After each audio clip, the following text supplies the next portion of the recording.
Assalamualaikum warahmatullahi wabarakatuh.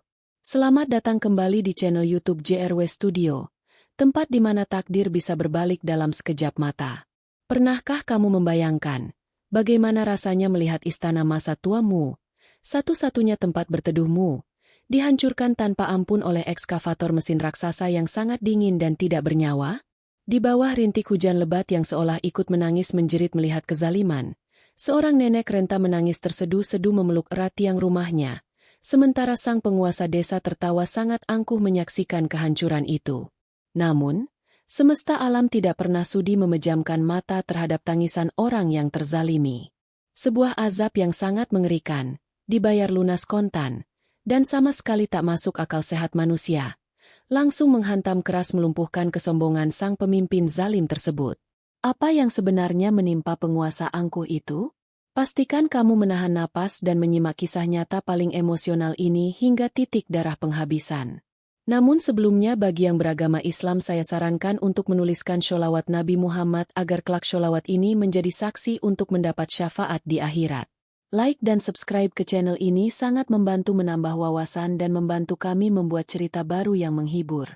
Di sebuah desa terpencil yang tersembunyi rapat di pelukan dingin lereng Gunung Merbabu, tepatnya di kawasan Desa Selo, Kabupaten Boyolali, Provinsi Jawa Tengah, sang waktu selalu terasa berjalan jauh lebih lambat dibandingkan tempat lain di muka bumi ini. Kabut putih yang sangat tebal seringkali turun menyapa atap-atap rumah warga sejak sore hari menjelang maghrib, dan baru benar-benar pergi menghilang ketika matahari sudah cukup tinggi bersinar terik di ufuk timur. Di tempat yang sangat damai dan sunyi inilah, aroma tanah basah sehabis hujan rintik-rintik dan kepulan asap kayu bakar dari dapur-dapur sederhana menjadi saksi bisu dari kehidupan yang berjalan apa adanya, mengalir tenang seperti air sungai pegunungan yang jernih. Warga desa hidup berdampingan dengan sangat rukun, bertani sayur mayur dengan penuh kesabaran tingkat tinggi, dan menggantungkan seluruh harapan hidup mereka pada tanah vulkanis yang subur pemberian Allah. Di antara deretan rumah-rumah beton megah yang mulai banyak dibangun oleh warga desa yang sukses merantau ke kota besar, masih terselip sebuah gubuk kayu reot yang tampak sangat rapuh, seolah-olah satu tiupan angin badai dari puncak gunung bisa merobohkannya hingga rata dengan tanah kapan saja tanpa peringatan. Gubuk kecil yang dinding papannya sudah banyak yang menghitam, keropos, dan berlubang besar dimakan usia itu adalah satu-satunya tempat bernaung bagi seorang wanita renta bernama Mbah Asih. Usianya sudah menginjak 72 tahun. Sebuah usia senja yang tidak lagi muda untuk menghadapi kerasnya dan kejamnya dunia ini sendirian. Punggungnya sudah melengkung bungkuk parah, membuat langkah kakinya tidak lagi tegap berdiri, melainkan tertatih-tatih menahan beban usia, penderitaan batin, dan kelelahan fisik yang sangat panjang tanpa henti. Kulit tubuhnya keriput, kering, dan dipenuhi garis-garis masa tua yang menyimpan jutaan cerita tentang kepahitan, kegetiran, dan kerja keras berpeluh keringat yang tidak pernah ia keluhkan sedikit pun kepada siapapun. Setiap pagi buta, jauh sebelum kokok ayam jantan berani memecah keheningan fajar yang membeku menembus tulang, Mbah Asih sudah terbangun dari tidur singkatnya yang tidak pernah nyenyak. Ia akan berjalan pelan, menyeret telapak kakinya yang sering ngilu dan kesemutan, menuju padasan, yaitu sebuah gentong air pusaka dari tanah liat yang berada di samping rumahnya, untuk mengambil air suci wudhu. Dinginnya air pegunungan yang menusuk-nusuk bagaikan jarum es hingga ke dalam tulang sumsum tidak pernah menyurutkan sedikitpun niat sucinya untuk bersujud, memohon ampunan dosa, dan memanjatkan untayan doa-doa panjang kepada Allah. Baginya, tangisan doa di keheningan sepertiga malam adalah satu-satunya kekuatan gaib yang mampu menopang tubuh rentanya agar tetap tegak bernapas menyambut keesokan harinya. Rumah kayu berdinding anyaman bambu usang itu adalah seluruh dunia dan alam semesta yang tersisa bagi Mbah Asih.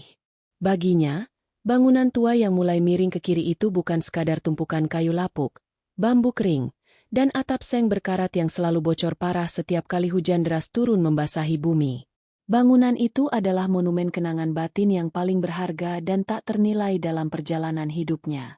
Di rumah itulah, 40 tahun yang silam, mendiang suami tercintanya membangun setiap sudut ruangannya dengan cucuran keringat panas, air mata perjuangan, dan darah ketulusan. Suaminya pada masa itu hanyalah seorang buruh cangkul tani yang sangat miskin harta namun memiliki lautan cinta yang begitu besar dan sangat menyayanginya setulus kedalaman hati. Mbah Asih masih ingat betul, Tergambar sangat jelas sebagai lukisan nyata dalam ingatannya, bagaimana suaminya menebang kayu di pinggir hutan larangan, memaku papan demi papan dengan kedua tangannya yang kasar penuh kapalan, dan tersenyum sangat lembut kepadanya sambil berbisik bahwa kelak rumah sederhana ini akan menjadi surga kecil abadi milik mereka berdua. Di atas lantai tanah rumah ini pula, Mbah Asih pernah mempertaruhkan nyawa dan darah melahirkan serta membesarkan 3 orang anak buah hatinya dengan penuh curahan kasih sayang yang tak terbatas. Namun, kemiskinan yang mencekik leher dan kerasnya putaran roda nasib kehidupan membuat ketiga anak-anaknya terpaksa menahan tangis pergi merantau meninggalkannya belasan tahun yang lalu demi mencari penghidupan yang jauh lebih layak di tanah seberang. Sejak kepergian mereka di hari yang gerimis dan kelabu itu, tidak ada satupun dari anak-anaknya yang pernah kembali pulang mengetuk pintu rumah atau sekadar mengirimkan sebaris pesan kabar keselamatan. Entah mereka masih menghirup udara segar di dunia fana ini atau sudah tiada menjemput ajal di tanah orang. Mbah Asih sama sekali tidak pernah tahu dan tak bisa mencari tahu. Ia hanya sanggup menangis sesenggukan dalam kesunyian malam setiap kali menatap sudut-sudut kosong yang dingin di dalam rumahnya. Membayangkan gema tawar yang anak-anaknya yang kini hanya menjadi duri menyakitkan di relung masa lalunya yang kelam. Untuk bisa terus bertahan hidup menyambung napas demi napas, Mbah Asih tidak pernah mau menengadahkan kedua tangannya atau mengemis meminta belas kasihan sedekah dari para tetangganya yang lebih mampu. Ia memiliki benteng harga diri yang sangat tinggi menjulang, sebuah warisan ajaran luhur budi pekerti dari mendiang suaminya yang selalu ia peluk dan pegang teguh hingga detik ini. Setiap hari, setelah sinar hangat matahari mulai mengusir butiran embun beku di ujung dedaunan hijau, Mbah Asih akan bersiap memaksakan diri berjalan kaki sejauh lebih dari 2 kilometer dengan jalan tanah penuh bebatuan dan liku menuju pasar tradisional desa yang ramai dan sesak. Ia selalu membawa sebuah keranjang anyaman bambu kecil yang warnanya sudah kusam kehitaman di punggungnya yang bungkuk letih. Isi keranjangnya sungguh bukanlah barang dagangan mewah yang bernilai tinggi, melainkan hanya sisa-sisa hasil panen sayuran buangan yang tidak laku dijual oleh tetangga kebunnya. Terkadang di dalam keranjang malang itu hanya ada beberapa ikat daun bayam yang warnanya sudah sedikit layu menguning termakan ulat, beberapa buah tomat merah yang ukurannya terlalu kecil dan cacat, atau ubi jalar dan singkong berbalut tanah basah hasil cabutan susah payah dari semak kebun liar tak bertuan di jurang pinggir desa. Warga desa yang memiliki hati nurani dan merasa iba serta kasihan melihat perjuangan kerasnya seringkali sengaja melebihkan uang lembaran pecahan ribuan yang lusuh saat membeli sayur jualan Mbah Asih. Jika ada dermawan berhati malaikat yang memberinya rezeki lebih tanpa kembalian, Mbah Asih selalu tersenyum sangat hangat dengan bola mata berkaca-kaca menahan haru, menangkupkan kedua telapak tangannya yang gemetar keriput tepat di depan dada, dan berucap alhamdulillah berulang kali dengan suara parau serak yang bergetar hebat penuh rasa syukur yang teramat mendalam. Kehidupan Mbah Asih yang sangat sunyi, sangat sepi, namun tentram damai itu tiba-tiba mulai terasa berubah menjadi sangat mencekam dan penuh ketakutan ketika musim kemarau panjang yang gersang dan membakar melanda seluruh kawasan desa Selo tanpa ampun. Bukan hanya udara pegunungan yang mendadak berubah menjadi jauh lebih kering, panas menyengat kulit, dan berdebu sangat tebal menyesakkan dada, tetapi suasana psikologi seisi desa juga ikut mendidih memanas karena adanya perhelatan politik pemilihan kepala desa yang baru. Seluruh warga desa dari ujung timur hingga ujung barat sibuk berkerumun membicarakan para calon pemimpin yang bergantian datang ke rumah-rumah mengobrol menjanjikan banyak hal-hal manis bak madu. Di antara hiruk-pikuk keramaian pesta demokrasi tingkat desa itu, nama Pak Danang menjadi sosok tunggal yang paling sering disebut-sebut, dipuja-puji, dan dieluk-elukan dengan fanatik oleh mayoritas warga. Pak Danang adalah seorang pria parubaya yang bermulut manis namun berhati sombong, yang baru saja kembali pulang kampung dari sebuah hiruk-pikuk kota besar metropolitan. Ia dikenal sangat luas oleh masyarakat sebagai pengusaha sukses yang dikabarkan sangat licik dan tamak, memiliki sangat banyak hamparan tanah garapan, rentetan kendaraan roda 4 mewah yang selalu mengkilap menyilaukan mata, dan tumpukan kekayaan emas uang yang seolah-olah tidak akan pernah ada habisnya meskipun dikuras dan dimakan habis-habisan oleh 7 turunan keluarganya. Saat masa kampanye pencalonan tiba, Pak Danang selalu tampil sangat necis, wangi, dan rapi mengenakan kemeja sutra mahal licin tanpa kusut, menyebarkan senyuman manis lebar yang sayangnya penuh dengan kepalsuan niat tersembunyi, dan dengan ringan tangan memberikan berbagai macam tumpukan bingkisan bantuan sembako beras murahan kepada warga desa yang polos dan gampang dihasut. Janji-janjinya terdengar sangat menggiurkan dan melenakan bagi telinga warga awam pedesaan, Ia berteriak lantang berkoar-koar di atas panggung ingin segera menyulap dan menjadikan Desa Selo sebagai pusat kawasan wisata alam pegunungan yang sangat megah dan modern. Berjanji membangun jalan aspal hitam legam yang sangat lebar dan mulus membelah desa. Serta mendirikan kawasan pusat pertokoan megah bertingkat tinggi agar desa tercinta mereka tidak lagi diremehkan dan dipandang sebelah mata oleh orang-orang kaya dari kota. Bagi sebagian besar warga desa terpencil yang sudah sekian lama haus mendambakan gemerlap kemajuan kota, janji-janji semanis gula dari mulut Pak Danang adalah layaknya tetesan air oase segar di tengah terik gurun pasir yang menyiksa. Namun, bagi diri batin Mbah Asih yang sudah terlampau renta dan lelah, urusan pergantian tampuk kekuasaan pemimpin desa sama sekali tidak memiliki arti sekecil apapun bagi jalan hidupmu yang sudah berada di ujung senja. Ia sama sekali tidak mau mengerti rumitnya intrik urusan politik kotor licik, ataupun konsep rumit pembangunan peradaban desa modern yang diagungkan. Yang ia tahu secara pasti dan yang selalu ia pikirkan siang malam hanyalah bagaimana cara agar ia bisa menjual habis sayur layu di keranjangnya hari ini, agar sore harinya ia bisa menukar uang receh itu untuk membeli segenggam beras putih murahan sekadar untuk direbus dimasak menjadi bubur pengganjal perut lapar esok hari. Ketika hari raya pencoblosan pemungutan suara yang penuh kericuhan bahagia itu tiba, Mbah Asih pada akhirnya memilih diam di gubuk dan memutuskan untuk tidak ikut datang meramaikan ke balai desa. Alasan utamanya karena kedua lutut kakinya terasa teramat sangat sakit dan linu yang luar biasa untuk dipaksa berjalan jauh menembus panasnya terik matahari siang. Dan di dalam relung lubuk hatinya yang terdalam yang paling jujur, ia sangat sadar dan merasa tidak akan ada seorang pun penguasa berseragam yang akan sudi peduli, mendengar, atau menoleh pada suara parau keluhan seorang nenek tua miskin dan kotor sepertinya. Pada hasil akhirnya, persis seperti yang sudah digunjingkan dan ditebak-tebak oleh banyak orang di warung kopi jauh hari sebelumnya, Pak Danang berhasil menang sangat telak menyingkirkan semua lawan politiknya dan secara sah resmi dilantik sumpah menjadi kepala desa Selo yang baru dengan diiringi derai air mata kebanggaan palsu dan penuh kemeriahan berlebihan. Pesta syukuran kemenangannya langsung diadakan sangat besar-besaran menghabiskan dana tumpah ruah di tengah lapangan luas balai desa, menyembelih belasan ekor sapi dan kambing gemuk berharga jutaan, dan tak lupa menghadirkan hiburan musik panggung dangdut keliling semalaman suntuk yang memekakan gendang telinga warga hingga pagi menyingsing. Di malam perayaan kemenangan yang sangat riuh, penuh kemabukan, dan hura-hura duniawi itu, sosok renta Mbah Asih hanya bisa duduk terdiam meringkuk kedinginan sendirian di depan tumpukan sisa perapian abu belaka di dapur kayunya yang sangat redup dan berdebu.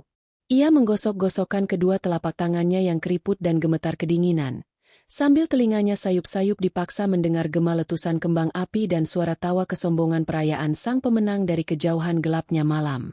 Hanya berselang beberapa bulan-bulan pendek setelah Pak Danang resmi menjabat, duduk di kursi empuk, dan menggenggam penuh tongkat kekuasaan mutlak, suasana tentram di desa Selo benar-benar berubah total 180 derajat ke arah yang menakutkan. Janji-janji manis pembangunan mulai direalisasikan dan dipaksakan berjalan dengan sangat cepat, kasar terburu-buru, dan sama sekali tanpa pandang bulu menabrak hak-hak warga kecil.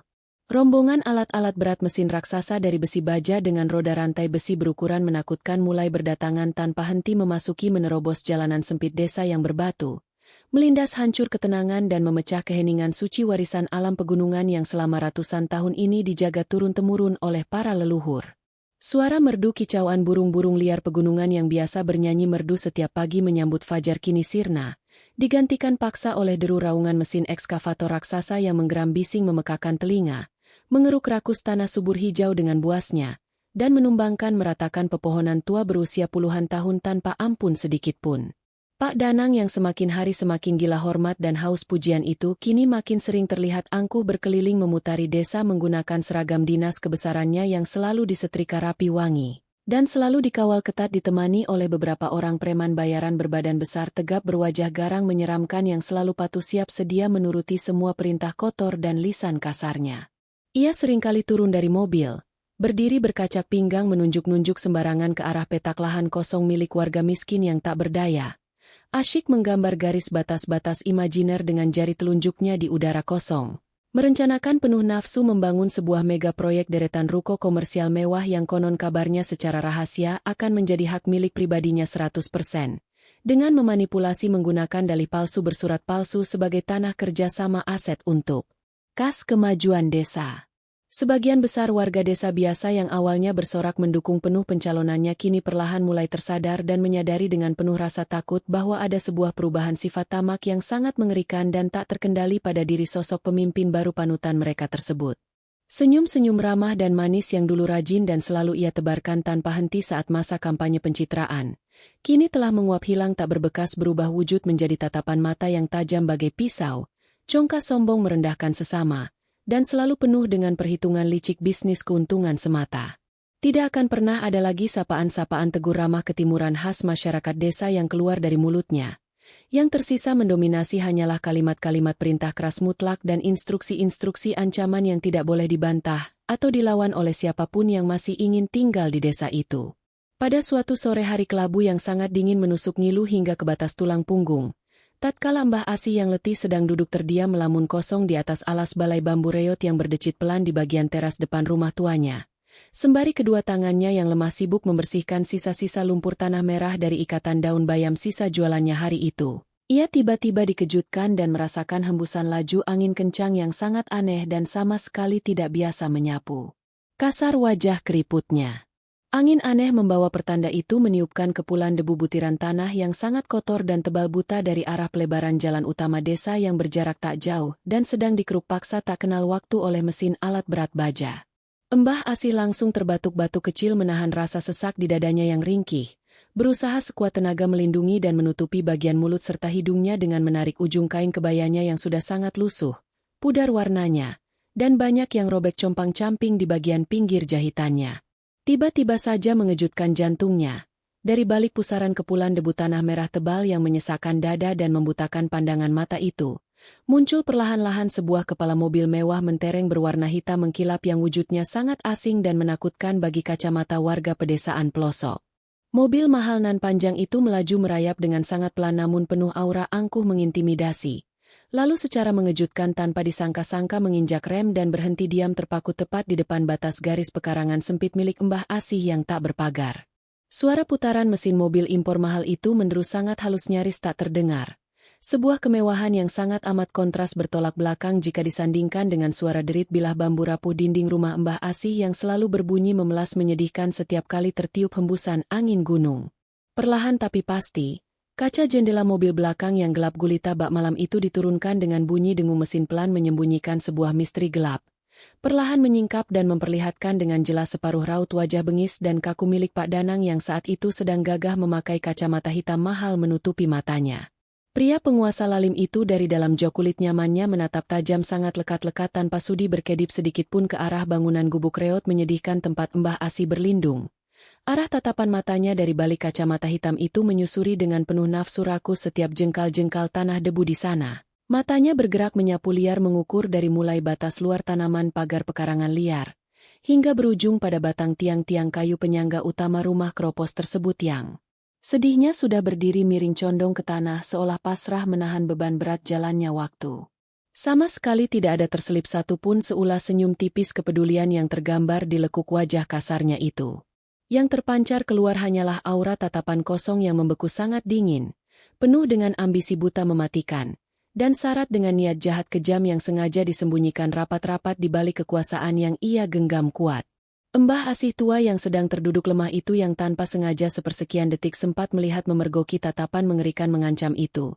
Secara mendadak tiba-tiba merasakan desir aneh ketakutan berdenyut berdebar sangat keras menghantam dinding dadanya yang tipis. Sebuah firasat petaka buruk masa depan yang sekonyong-konyong merayap diam-diam menyelinap seperti bayangan monster raksasa kelam yang rakus kini tengah bersiap-siap membuka rahangnya lebar-lebar untuk mengunyah dan menelan lenyap seluruh sisa-sisa titik kedamaian sepi yang ia miliki di detik-detik sisa umur hari tuanya yang telah sangat renta menjelang ajal tersebut. Malam hari setelah kejadian tatapan mata yang sangat mengerikan dari balik kaca gelap mobil mewah itu, Mbah Asih sama sekali tidak sanggup memejamkan kedua belah matanya yang sudah sayu. Hembusan angin malam yang turun merayap dari puncak kawah Gunung Merbabu di wilayah Kabupaten Boyolali terasa berhembus jauh lebih dingin, lebih buas, dan lebih tajam menusuk tulang belulang dari malam-malam sunyi sebelumnya. Suara jangkrik dan katak yang biasanya menjadi nyanyian pengantar tidur kini terdengar seperti rintihan duka yang menyayat hati, seolah-olah seluruh alam semesta sedang bersedih memperingatkan akan datangnya sebuah badai malapetaka besar. Mbah Asih hanya bisa duduk meringkuk gemetar di atas balai bambu tuanya, menarik kain jarik lusuhnya rapat-rapat untuk menutupi tubuhnya yang kurus kering. Sementara pikirannya terus-menerus melayang liar membayangkan raut wajah bengis Pak Danang yang terpantul di benaknya. Jantungnya berdebar sangat kencang, memompa darah ketakutan yang mengalir deras ke seluruh pembuluh nadinya. Dalam keheningan malam yang mencekam itu, ia perlahan mengangkat kedua tangannya yang lemah dan keriput, menengadah ke arah langit-langit rumahnya yang berlubang menembus bintang, dan melirihkan doa-doa panjang dengan derai air mata panas yang terus mengalir membasahi pipinya. Ia memohon perlindungan dengan sangat memelas kepada Allah, berharap kemiskinan dan ketidakberdayanya tidak dijadikan sasaran empuk bagi keserakahan manusia-manusia yang buta akan harta duniawi. Namun malang tak dapat ditolak. Beberapa hari berselang, ketakutan gelap yang menghantui batin rapuh Mbah Asih akhirnya berubah wujud menjadi sebuah kenyataan kejam yang teramat sangat menyakitkan. Tepat di suatu siang ketika matahari sedang bersinar sangat terik membakar ubun-ubun dan memanggang debu jalanan desa, ketenangan gubuk kayu itu dihancurkan paksa oleh suara derap langkah sepatu bot tebal yang dihentakkan dengan penuh arogansi. 3 orang pria berbadan besar, tegap, berkulit gelap, dan berwajah sangat beringas melangkah kasar memasuki halaman pekarangan kecil peninggalan mendiang suami Mbah Asih tanpa mengucapkan salam permisi sedikitpun. Mereka adalah gerombolan preman bayaran suruhan kepala desa, anjing-anjing penjaga yang selalu setia menjalankan perintah kotor demi lembaran uang. Langkah kaki mereka dengan sengaja menginjak-injak rakus tanaman sayur mayur layu milik Mbah Asih yang sedang dijemur di atas tampah anyaman bambu, menghancurkan satu-satunya sumber mata pencaharian wanita renta itu dalam hitungan detik. Mbah Asih yang saat itu sedang bersusah payah menumbuk bumbu dapur dengan cobak batu yang sudah retak, seketika terkesiap kaget luar biasa hingga penumbuk batunya terjatuh menggelinding ke tanah. Jantungnya seakan-akan berhenti berdetak saat melihat ketiga raksasa menyeramkan itu kini berdiri menjulang tinggi menutup cahaya matahari, menatap merendahkan ke arah tubuh rentanya yang gemetar ketakutan di ambang pintu kayu yang sudah lapuk. Pria yang berdiri paling depan, yang memiliki bekas luka sayatan panjang di pipi kirinya, meludah sembarangan ke tanah merah pekarangan Mbah Asih dengan ekspresi wajah sangat jijik dan merendahkan. Dengan gerakan tangan yang sangat kasar dan tidak sopan, ia mencabut selembar kertas putih tebal berstempel merah terang dari dalam saku jaket kulit kebesarannya, lalu melemparkan kertas itu tepat ke depan kaki Mbah Asih yang telanjang tanpa alas. Kertas itu melayang sejenak ditiup angin sebelum akhirnya mendarat di atas debu kotor. Wanita tua itu hanya bisa menatap bingung dengan bola mata bergetar. Sama sekali tidak bisa membaca deretan huruf-huruf hitam yang tercetak kaku di atas kertas tersebut, karena ia memang tidak pernah mengenyam pendidikan sekolah sedari kecil. Melihat kebingungan dan ketidakberdayaan yang terpancar jelas dari wajah Mbah Asih, ketiga pria berandalan itu justru tertawa terbahak-bahak dengan suara yang sangat sumbang, keras, dan penuh nada ejekan yang sangat menyayat hati nurani siapapun yang mendengarnya.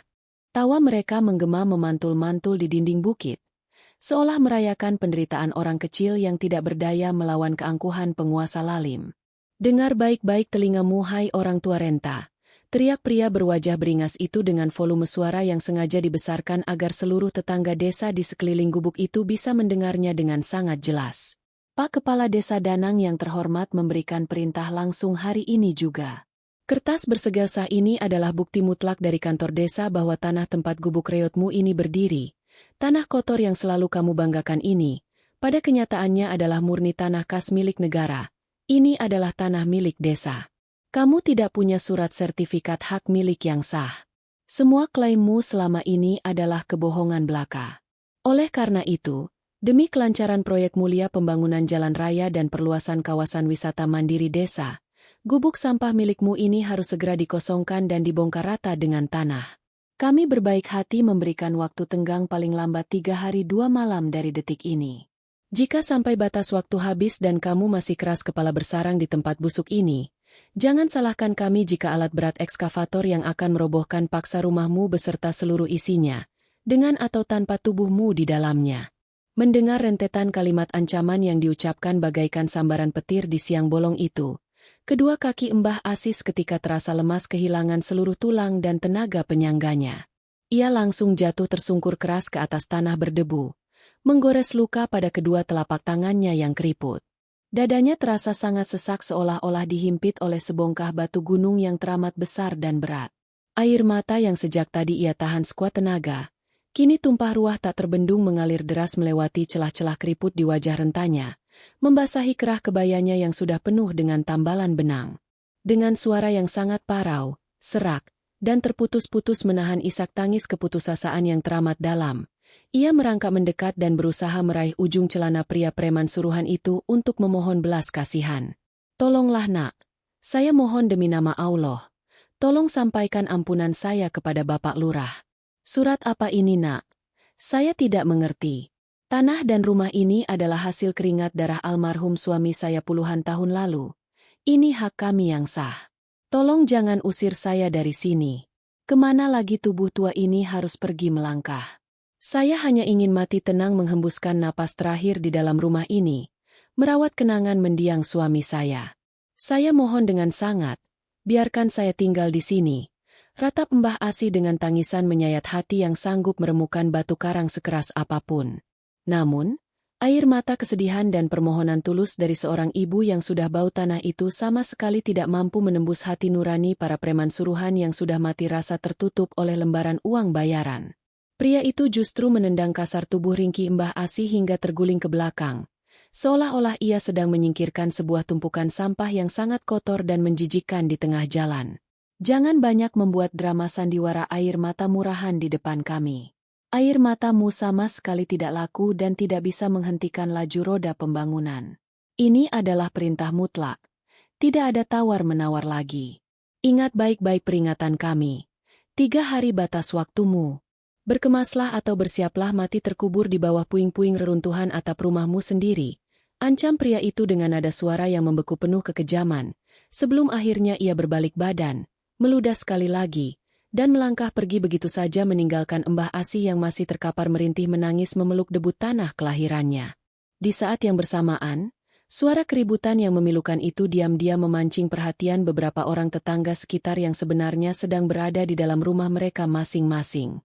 Mereka mengintip dari balik celah-celah jendela kayu yang tertutup rapat, menyaksikan setiap adegan kejam penyiksaan mental itu dengan bola mata yang berlinang air mata. Salah seorang tetangga terdekat, Pak Budi, seorang petani penggarap berhati lembut yang sejak kecil sudah menganggap Mbah Asih seperti ibunya sendiri, sempat membuka pintu rumahnya dengan niat melangkah keluar untuk menolong wanita malang itu. Namun, belum genap selangkah kakinya keluar dari teras rumah, salah satu preman berbadan besar itu langsung menoleh ke arahnya, menunjuk tepat ke depan hidung Pak Budi dengan telunjuk yang gemetar penuh ancaman mematikan.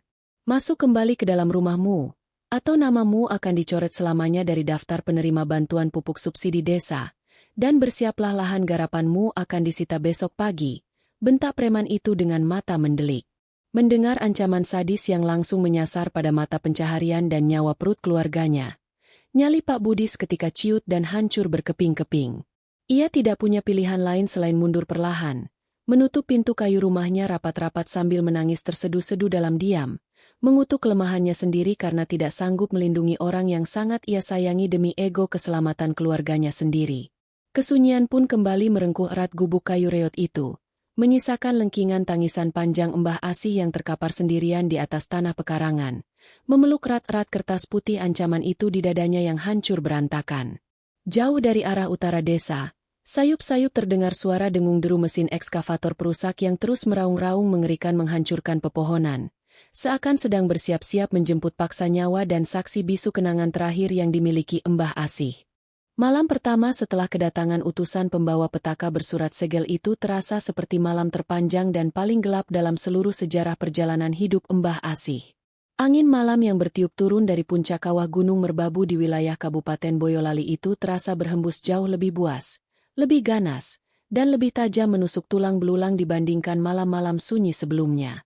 Suara jangkrik dan katak yang biasanya menjadi nyanyian alam pengantar tidur yang merdu, kini terdengar bagaikan rintihan paduan suara duka cita yang sangat menyayat hati, seolah-olah seluruh alam semesta di sekelilingnya sedang bersedih dan ikut menangisi nasib malang yang menimpa wanita renta tak berdaya tersebut. Di dalam gubuk tuanya yang gelap gulita tanpa penerangan lampu listrik, Mbah Asih hanya bisa duduk meringkuk pasrah di atas lantai tanah yang dingin, menyandarkan punggung bungkuknya pada tiang kayu penyangga utama rumahnya yang sudah mulai keropos dimakan rayap. Ia menarik selembar kain jarik batik lusuhnya rapat-rapat untuk menutupi bahunya yang kurus kering dan bergetar hebat menahan hawa dingin bercampur rasa takut yang teramat sangat mencekam jiwa. Sepanjang malam yang menyiksa itu, kedua mata Mbah Asih sama sekali tidak sanggup terpejam walaupun hanya untuk sedetik saja. Pikirannya terus-menerus melayang liar tak terkendali, membayangkan raut wajah bengis para preman suruhan itu dan ancaman mengerikan tentang mesin ekskavator raksasa yang akan melindas hancur seluruh kenangan manis hidupnya. Jantungnya berdebar sangat kencang tiada henti, memompa aliran darah ketakutan yang mengalir deras menyapu seluruh pembuluh nadinya. Dalam keheningan malam yang membekukan darah itu, ia perlahan mengangkat kedua telapak tangannya yang lemah, kasar, dan keriput, menengadah lurus ke arah atap seng rumahnya yang berlubang menembus tatapan bintang-bintang di langit malam. Dari bibirnya yang pucat dan gemetar, meluncur pelan bait-bait doa panjang dengan derai air mata panas yang terus mengalir deras membasahi kedua pipinya yang keriput. Ia memohon perlindungan dan keajaiban dengan sangat memelas kepada Allah, berharap kemiskinan dan ketidakberdayanya di sisa umur ini tidak dijadikan sasaran empuk bagi keserakahan manusia-manusia berkuasa yang hatinya telah buta dan tuli oleh kilau harta duniawi. Keesokan paginya, matahari pagi terbit dengan sinar yang terasa sangat pucat dan dingin, seakan-akan sang surya pun enggan memberikan kehangatan pada kawasan desa Selo hari itu. Tepat pada hari kedua dari batas waktu ancaman yang diberikan, sebuah tekad bulat yang didorong oleh rasa putus asa yang teramat dalam akhirnya memaksa tubuh renta Mbah Asih untuk bangkit berdiri. Ia sadar, menangis meraung-raung di dalam gubuk tidak akan mengubah takdir buruk yang sedang berbaris rapi menuju ke arahnya. Ia harus melakukan sesuatu, sekecil apapun itu, demi mempertahankan harga diri dan amanah cinta mendiang suaminya. Dengan langkah kaki yang sangat tertatih-tatih menyeret kelelahan, dan napas yang seringkali tersengal-sengal karena kelelahan, Mbah Asih memaksakan diri berjalan menyusuri jalanan desa yang berbatu menuju ke arah balai desa. Sepanjang perjalanan yang terasa menyiksa itu, ia mencoba menatap wajah beberapa tetangga yang sedang menjemur pakaian atau menyapu halaman. Ia sangat berharap menemukan sepercik cahaya simpati atau satu saja uluran tangan keberanian dari mereka. Namun, pemandangan yang ia dapatkan justru semakin menghancurkan sisa-sisa harapan di hatinya. Setiap kali Mbah Asih mencoba mendekat dan membuka mulut untuk sekadar menyapa meminta tolong, para warga desa seketika membuang muka, menundukkan kepala dalam-dalam, atau bahkan buru-buru masuk ke dalam rumah dan mengunci pintu rapat-rapat. Ketakutan yang ditebarkan oleh rezim kekuasaan Pak Danang sang kepala desa baru telah berhasil mencengkeram dan melumpuhkan saraf keberanian seluruh penduduk desa. Tidak ada satupun manusia yang berani mempertaruhkan nasib keluarga mereka, sawah ladang mereka, dan keselamatan nyawa mereka sendiri hanya untuk membela seorang nenek miskin sebatang kara yang tidak memiliki kekuatan apa-apa. Penolakan demi penolakan tanpa kata itu menyisakan luka batin yang sangat menganga lebar di dada Mbah Asih. Ia merasa benar-benar dibuang, diasingkan, dan dibiarkan mati sendirian di tengah keramaian desanya sendiri, tempat di mana ia menghabiskan waktu selama 72 tahun bernapas. Kesepian yang ia rasakan saat itu jauh lebih mematikan daripada racun bisa ular yang paling berbisa sekalipun.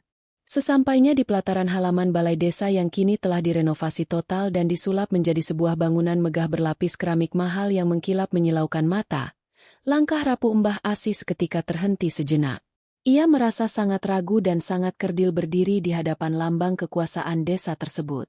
Pakaian kebayanya yang dipenuhi bekas tambalan benang dan telapak kakinya yang telanjang kotor penuh lumpur tanah merah tampak sangat kontras dan tidak pantas berada di tempat semewah itu. Namun, bayangan rumah kayunya yang akan hancur menjadi debu esok hari kembali memberikan dorongan kekuatan semu. Dengan sisa-sisa keberanian yang entah datang dari mana, Mbah Asih melangkah tertatih menaiki anak tangga pualam balai desa, mengabaikan tatapan jijik merendahkan dari beberapa pegawai desa yang sedang duduk bersantai merokok di teras. Di dalam ruangan kepala desa yang berpendingin udara sangat sejuk dan dilengkapi perabotan kayu jati ukir mewah, Pak Danang sedang duduk bersandar angkuh di kursi kulit kebesarannya yang empuk. Ia sedang asyik menikmati secangkir kopi hitam panas dan menghitung tumpukan lembaran uang kertas di atas meja kerjanya ketika Mbah Asih berdiri gemetar di ambang pintu kayu ruangan tersebut. Melihat kedatangan wanita tua miskin pengganggu itu, raut wajah Pak Danang seketika berubah menjadi sangat masam dan gelap. Ia melempar lembaran uangnya kembali ke atas meja dengan gerakan kasar, lalu menatap Mbah Asih dengan tatapan setajam belati beracun. Sebelum Mbah Asih sempat mengucapkan sepatah kata pun, suara bariton Pak Danang yang keras dan menggema langsung memecah keheningan ruangan yang mewah tersebut. Untuk apa kamu datang mengotori lantai ruangan bersih saya ini, hai orang tua renta yang keras kepala? Apakah para anak buah saya kurang jelas menyampaikan pesan dan peringatan mutlak kemarin siang? Bentak Pak Danang tanpa mempedulikan sopan santun sama sekali terhadap orang yang usianya jauh lebih tua darinya. Mendengar bentakan keras yang tak terduga itu, tubuh Mbah Asih ketika meluruh lemas ke atas lantai keramik dingin yang mengkilap. Ia bersimpuh merendahkan dirinya sehina-hinanya di hadapan penguasa lalim itu. Air matanya kembali tumpah deras tak terbendung membasahi lantai balai desa. Dengan suara yang sangat bergetar parau dan putus-putus menelan ludah kepahitan, ia memohon belas kasihan. Ampun beribu ampun Pak Lurah. Tolong kasihanilah nasib saya yang sudah bau tanah ini. Gubuk reot itu adalah nyawa saya satu-satunya. Itu warisan terakhir dari almarhum suami saya yang sangat saya cintai. Tanah itu adalah hak kami. Kami sudah membukanya sejak hutan ini masih lebat puluhan tahun yang lalu sebelum Bapak lahir. Tolong jangan usir saya dari sana. Jangan hancurkan rumah saya. Berilah saya izin untuk tinggal di sana sampai ajal menjemput saya yang mungkin tidak akan lama lagi. Saya mohon demi nama Allah, bukakanlah pintu hati nurani Bapak sedikit saja untuk saya. Ratap Mbah Asih sembari menangkupkan kedua belah tangannya menyembah-nyembah memohon keajaiban hati manusia. Namun, ratapan tangis menyayat hati yang sanggup meluluhkan besi baja itu sama sekali tidak berguna di hadapan hati yang telah membatu menghitam penuh dosa. Pak Danang justru tertawa terbahak-bahak dengan suara yang sangat arogan dan melengking nyaring. Sebuah tawa yang merendahkan dan sangat merobek-robek harga diri kemanusiaan Mbah Asih hingga hancur menjadi serpihan tak kasat mata. Ia berdiri dari kursi empuknya, melangkah perlahan mendekati tubuh renta Mbah Asih yang sedang bersimpuh menangis, lalu memandang rendah ke arah ubun-ubun wanita itu dengan senyum seringai yang sangat jahat. Dengar ya orang tua miskin yang tidak tahu diri, ucap Pak Danang dengan nada suara berbisik mendesis namun sangat tajam menyayat hati bagaikan irisan sembilu berkarat. Untuk apa mu mati-matian mempertahankan gubuk busuk sarang penyakit itu? Coba kamu lihat dan sadari dirimu sendiri di cermin. Kamu itu sudah sendirian, sebatang kara, dibuang, dan dilupakan oleh dunia ini. Kemana pergi anak-anak kesayanganmu itu? Mereka saja sudah jijik membuangmu dan membiarkanmu membusuk mati kelaparan di desa ini. Lalu mengapamu masih berharap hidup berlama-lama mengganggu pemandangan kemajuan desa saya? Tanah yang mu tempati itu bernilai miliaran rupiah jika saya bangun menjadi kawasan wisata Ruko Niaga. Keberadaanmu dan gubukmu itu hanyalah sampah penghalang kemajuan. Dan sampah harus segera dibersihkan disapu bersih tanpa belas kasihan. Batas waktumu adalah besok pagi. Keluar berkemas dari sana. Atau kamu akan mati terkubur mati konyol bersama rumahmu sendiri. Penjaga. Seret orang tua gila ini keluar dari balai desa sekarang juga dan pastikan dia tidak mengotori pekarangan ini lagi. Tanpa menunggu hitungan detik berikutnya, dua orang petugas penjaga keamanan desa langsung melangkah sigap mendekat. Mereka mencengkeram kedua lengan kurus Mbah Asih dengan sangat kasar, lalu menyeret paksa tubuh renta lemah itu keluar dari ruangan ber-AC tersebut seolah-olah menyeret seekor binatang liar yang terkena penyakit menular. Mbah Asih sama sekali tidak sanggup meronta atau melawan cengkeraman tenaga pria dewasa itu. Ia hanya bisa menangis pasrah menahan rasa sakit di pergelangan tangannya yang kurus ditarik paksa. Tubuhnya dilemparkan begitu saja dengan sangat kasar ke atas tanah berdebu di luar pagar balai desa. Disaksikan langsung oleh puluhan pasang mata warga dan pegawai desa yang hanya berani dia membisu menundukkan wajah mereka penuh rasa pengecut dan bersalah yang mendalam. Hari ketiga yang merupakan hari terakhir batas tenggang waktu akhirnya tiba dengan membawa hawa kematian yang sangat kental mencekam. Mendung gelap bergulung-gulung pekat menutupi seluruh hamparan langit biru di atas desa Selo sedari pagi buta, memblokir seluruh sinar cahaya matahari yang seharusnya turun menghangatkan bumi. Angin kencang bertiup membawa aroma tanah basah dan rasa dingin yang menusuk kalbu. Di sore hari yang sangat menegangkan itu, dari kejauhan arah jalan masuk desa, sayup-sayup mulai terdengar sebuah suara dentuman baja beradu aspal yang sangat mengerikan. Suara deru mesin diesel raksasa yang menderu-deru buas mulai memecah keheningan desa yang sedang ketakutan. Suara itu semakin lama terdengar semakin membesar, semakin dekat, dan semakin menggetarkan kaca-kaca jendela rumah warga. Dari arah tikungan jalan menanjak, muncullah bayangan sebuah monster raksasa terbuat dari besi baja berwarna kuning pekat. Sebuah alat berat ekskavator dengan moncong pengeruk baja bergerigi tajam merayap perlahan-lahan layaknya seekor predator purba yang sedang mengincar nyawa mangsanya.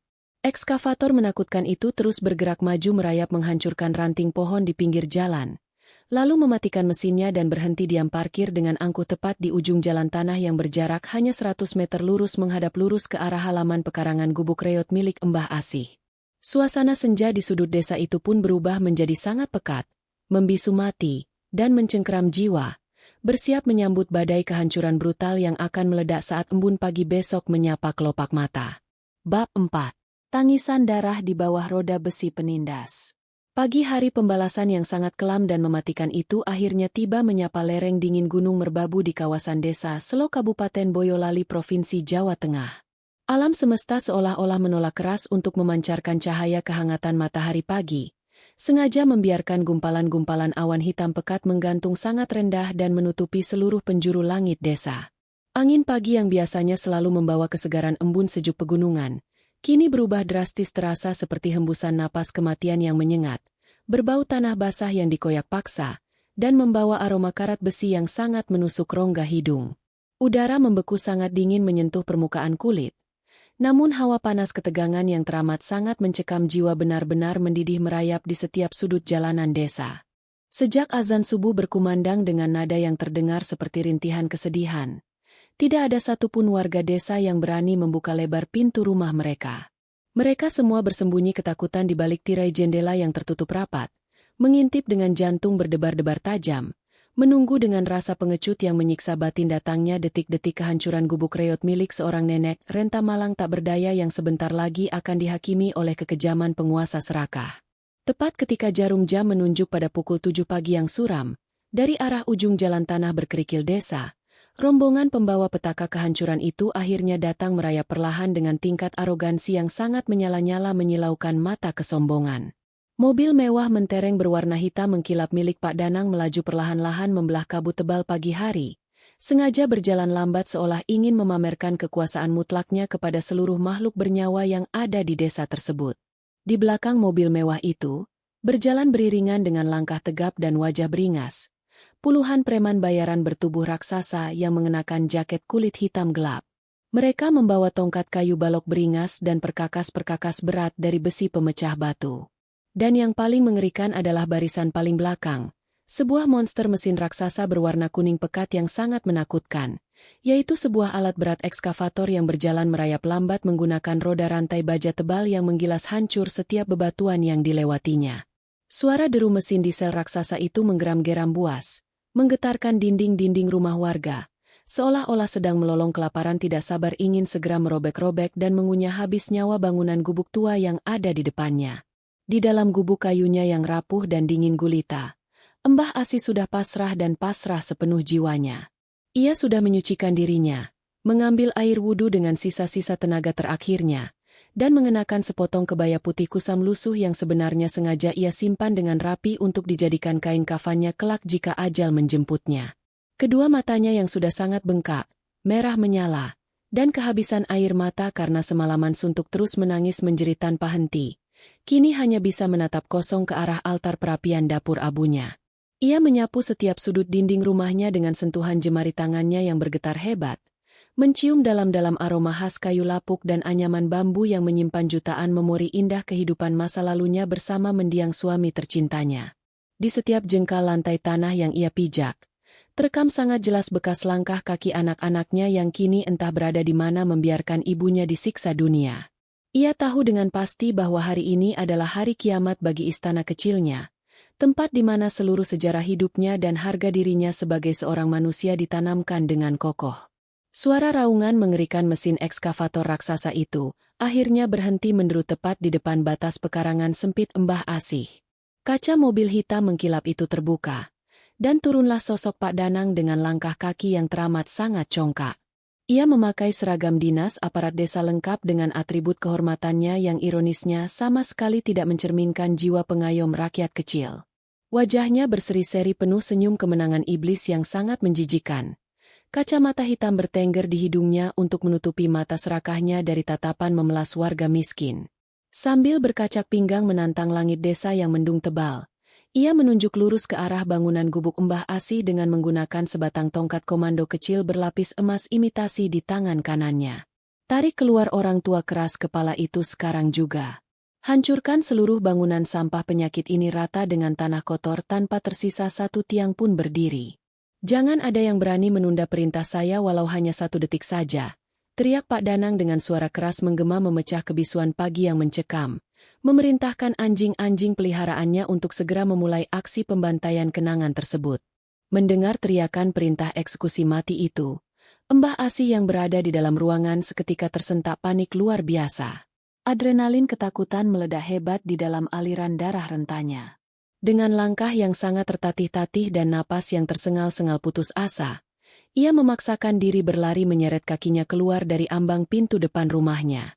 Dengan gerakan yang teramat sangat menyayat hati, wanita tua sebatang kara itu langsung menerjang dan memeluk erat-erat tiang penyangga utama di teras rumahnya yang sudah mulai miring dan keropos dimakan rayap ganas.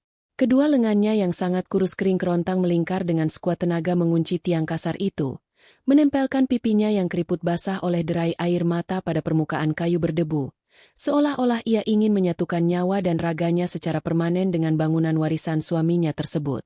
Tolong jangan Bapak Lurah. Saya mohon ampuni saya. Demi nama Allah yang Maha Besar, jangan robohkan rumah ini.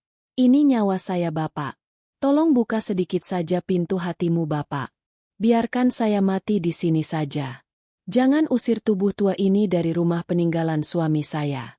Saya mohon ampun Bapak, jerit Mbah Asih dengan lengkingan suara parau yang sangat pecah, serak, dan bergetar hebat menahan rasa sakit keputusasaan yang tidak bisa diukur oleh takaran akal sehat manusia manapun di dunia ini.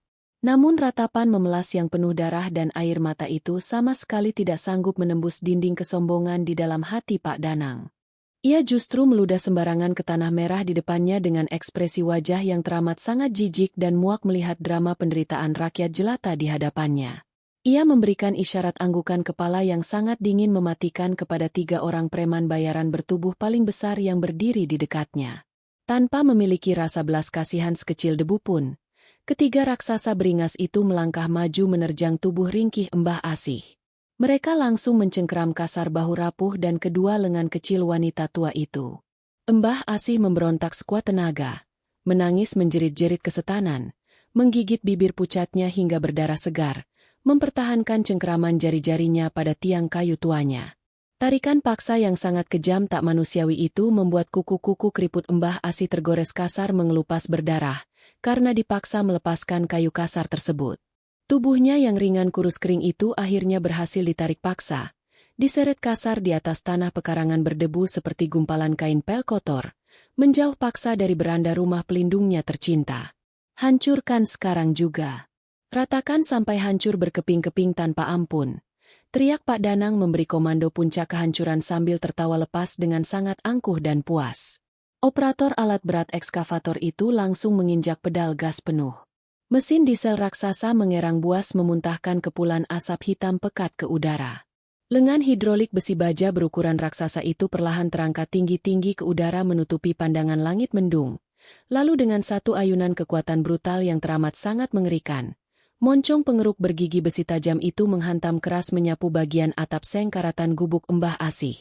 Suara dentuman sangat keras memekakan telinga meledak di udara, diikuti oleh suara mengerikan dari patahan kayu penyangga yang merintih hancur berkeping-keping, suara sobekan anyaman bambu yang dikoyak kasar, dan suara pecahan barang-barang perabotan dapur usang di dalam rumah yang ikut hancur terinjak beban besi seberat puluhan ton tersebut.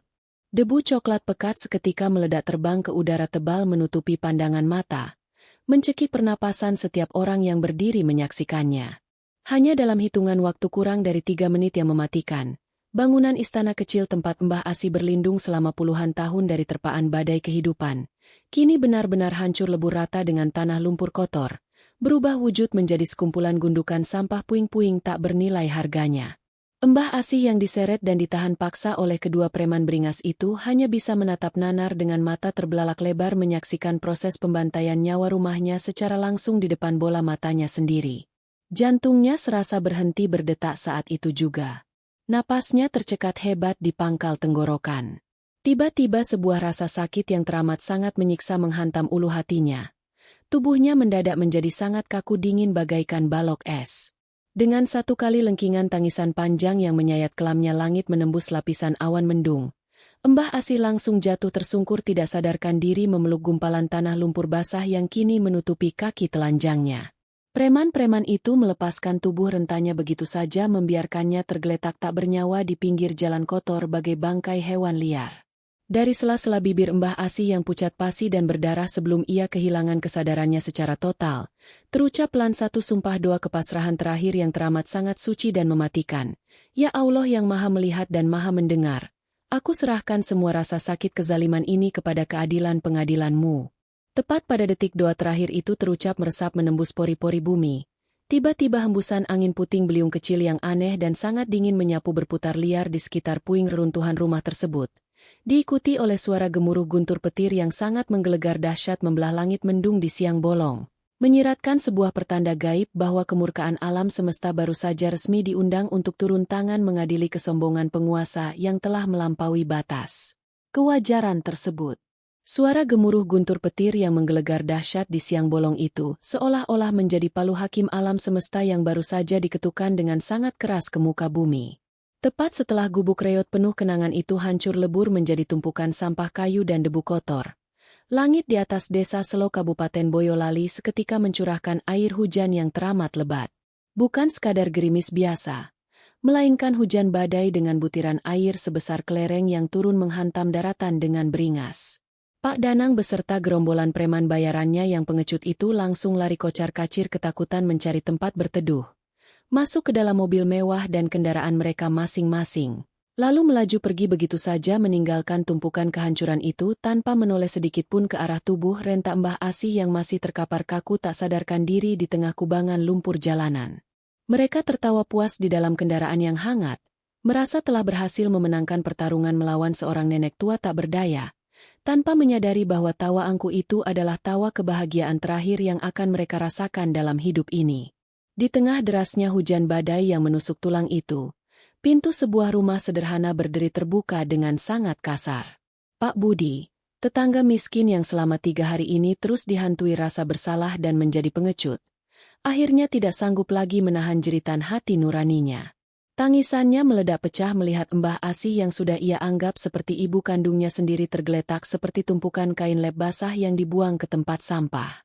Dengan mengabaikan seluruh ancaman mengerikan dari para preman kepala desa yang masih terngiang di telinganya, Pak Budi berlari sekuat tenaga menerjang badai hujan. Ia langsung menjatuhkan dirinya berlutut di atas genangan air berlumpur, mengangkat kepala Mbah Asih yang terkulai lemas dengan kedua tangannya yang bergetar hebat. Wajah keriput wanita tua itu sudah sangat pucat pasi membiru seperti mayat, bibirnya yang berdarah tertutup rapat, dan napasnya tersengal-sengal sangat pelan nyaris tidak terasa berhembus. Ya Allah yang maha penyayang, tolong ampuni hamba yang pengecut ini, jerit Pak Budi di tengah derai hujan sambil memeluk erat tubuh dingin Mbah Asih ke dalam dekapannya. Dengan sisa tenaga kulitaninya, ia membopong tubuh ringkih yang ternyata seringan kapas itu, membawanya lari masuk ke dalam rumah biliknya untuk diberikan pertolongan seadanya, menggosokkan minyak hangat dan menyelimutinya dengan kain-kain tebal. Sementara itu, di sebuah rumah beton paling megah dan paling besar yang berdiri angkuh di tengah desa, Pak Danang sedang merayakan pesta kemenangannya dengan sangat gila-gilaan. Ruang tamu rumahnya yang dihiasi lampu-lampu kristal gantung yang mahal dan perabotan kayu jati ukiran tebal tampak sangat terang benderang. Sangat kontras dengan pemandangan gelap gulita rumah-rumah warga miskin di sekelilingnya. Di atas meja makan marmernya yang sangat panjang, terhidang berbagai macam makanan mewah, daging panggang berdaging tebal, dan minuman-minuman mahal berwarna-warni. Ia mengumpulkan seluruh kroni-kroni penjilatnya, bernyanyi-nyanyi dengan suara sumbang, dan tertawa terbahak-bahak merayakan keberhasilannya merebut tanah warisan Mbah Asih. Hari ini kita bersulang untuk kejayaan masa depan, teriak Pak Danang dengan wajah memerah karena terlalu banyak makan dan minum. Tanah sampah itu sekarang sudah bersih tak bersisa. Besok pagi-pagi buta, ratakan seluruh sisa kayunya, buang ke jurang, dan segera tuangkan semen beton pondasi ruko komersial kita. Tidak ada satupun manusia miskin atau kekuatan alam manapun yang bisa menghentikan langkah kaki saya di desa ini, Sambungnya dengan nada penuh kesombongan tingkat dewa yang seakan-akan menantang kekuasaan Sang Pencipta. Namun, pesta pora kemaksiatan dan keserakahan itu tidak berlangsung lama. Tepat ketika jam dinding antik di rumah mewah itu berdentang keras menunjuk angka 12 malam, sebuah malapetaka aneh mulai merayap pelan menyelimuti desa. Badai hujan di luar sana tiba-tiba berhenti total seketika secara tidak wajar, menyisakan sebuah keheningan malam yang teramat sangat pekat, sunyi, dan membekukan aliran darah. Tiba-tiba saja, dari arah lokasi proyek penghancuran rumah Mbah Asih, terdengar suara ledakan logam yang teramat sangat keras dan memekakan telinga, disusul oleh suara kobaran api yang mengamuk buas. Beberapa penjaga malam yang sedang berpatroli berlari kocar-kacir dengan wajah pucat pasi seperti melihat hantu. Mereka menggedor-gedor gerbang besi rumah Pak Danang dengan sangat panik. Saat Pak Danang keluar dengan wajah marah karena tidurnya terganggu, ia disuguhkan sebuah laporan berita yang sangat tidak masuk akal sehat manusia. Alat berat ekskavator raksasa berwarna kuning yang baru saja digunakan untuk meratakan gubuk Mbah Asih tadi pagi, tiba-tiba saja terbakar hebat dengan sendirinya di tengah kegelapan malam. Tidak ada siapa-siapa di sana, tidak ada yang menyulut api, bensinnya pun sudah dikosongkan. Namun api biru yang sangat panas menjilat-jilat menghancurkan seluruh komponen mesin baja itu hingga meleleh tak berbentuk. Sang operator mesin yang malam itu berjaga di sana dikabarkan lari terbirit-birit meninggalkan desa dalam keadaan setengah gila. Mulutnya terus-menerus meracau berteriak-teriak ketakutan melihat bayangan tangan-tangan keriput raksasa yang mencekik leher mesin ekskavator tersebut. Mendengar laporan kacau balau itu, wajah Pak Danang seketika berubah menjadi sangat tegang dan merah pada menahan amarah. Ia sama sekali tidak mau percaya pada hal-hal gaib atau karma teguran dari Allah. Itu pasti ulah warga miskin pendukung nenek sihir tua itu yang sengaja melakukan sabotase balas dendam. Cari pelakunya besok pagi sampai dapat. Seret mereka ke hadapan saya, dan penjarakan mereka semua tanpa sisa. Bentak Pak Danang dengan sangat beringas mengusir para penjaga malam itu. Dengan perasaan hati yang sangat kesal, dongkol, dan penuh amarah yang mendidih, Pak Danang berbalik badan berjalan menghentakkan kaki kasarnya untuk kembali menuju ke kamar tidur mewahnya yang berpendingin ruangan sejuk. Akan tetapi, tepat pada saat telapak kaki kirinya yang berlapis sandal rumah tebal itu melangkah menginjak anak tangga pualam pertama menuju kamarnya, sebuah kejadian gaib yang amat sangat mengerikan dan di luar nalar manusia langsung menghantam tubuh besarnya. Tiba-tiba saja, tanpa ada angin tanpa ada hujan, sebuah rasa sakit yang teramat sangat luar biasa menyiksa meledak menyerang dari ujung telapak kaki kirinya, menjalar dengan sangat cepat seperti kilat merambat ke bagian betis, dan menusuk-nusuk hancur ke dalam bagian sumsum tulang lututnya. Rasanya seolah-olah ada ribuan jarum suntik berkarat tajam yang dicelupkan ke dalam lahar api neraka yang mendidih, kemudian ditusukkan secara paksa dan serentak ke dalam daging kakinya. Pak Danang langsung menjerit melengking dengan suara yang sangat melengking tinggi, menyerupai jeritan babi hutan yang sedang disembelih paksa. Ia jatuh terpental ke belakang, berguling-guling di atas lantai keramik marmernya yang sangat dingin, memegangi kaki kirinya yang tiba-tiba saja membengkak memerah dengan ukuran yang sangat tidak wajar. "Tolong, panas. Kaki saya sangat panas terbakar. Tolong saya." Jerit Pak Danang berguling-guling penuh keringat dingin membasahi pakaian sutranya.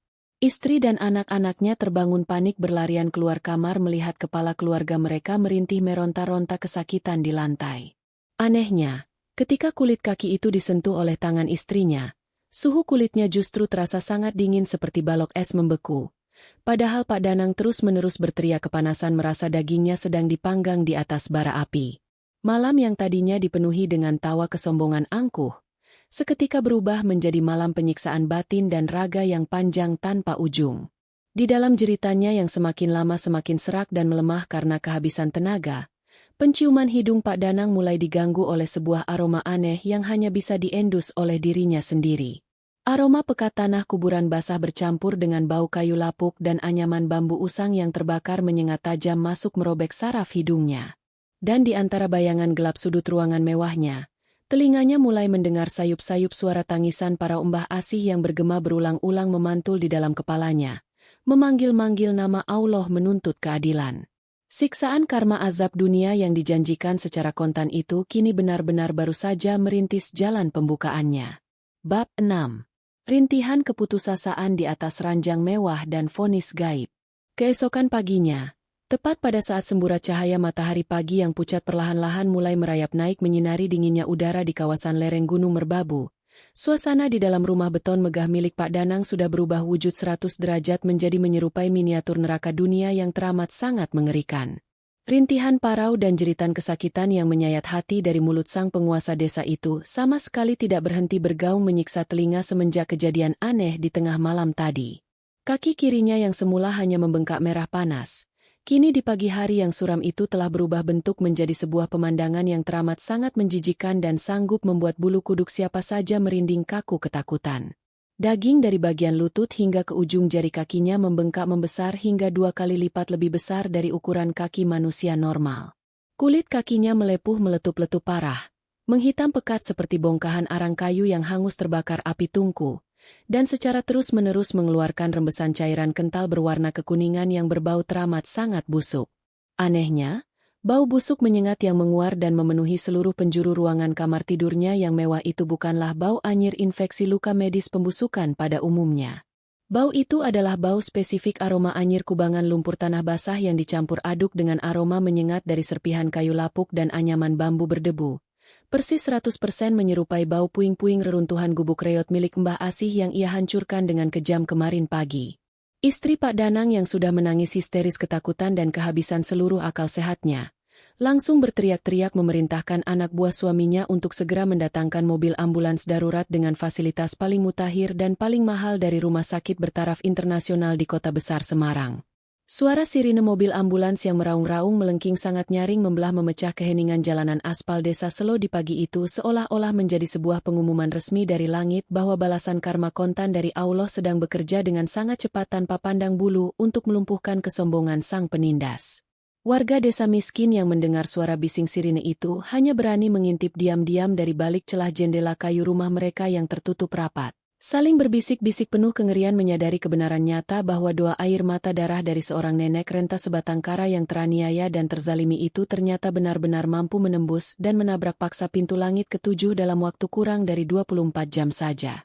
Setibanya mobil ambulans darurat itu di rumah sakit bertaraf internasional di pusat keramaian kota Semarang tersebut, tubuh besar Pak Danang yang terus-menerus mengejang meronta-ronta kejang menahan siksaan gaib yang membakar kulitnya itu langsung dimasukkan dengan terburu-buru ke dalam ruangan gawat darurat khusus. Pihak manajemen rumah sakit segera mengerahkan puluhan dokter spesialis ternama yang memiliki gelar profesor tingkat tinggi dari berbagai bidang keahlian penyakit dalam dan bedah saraf, untuk segera menyelamatkan nyawa pejabat desa yang terkenal kaya raya tersebut.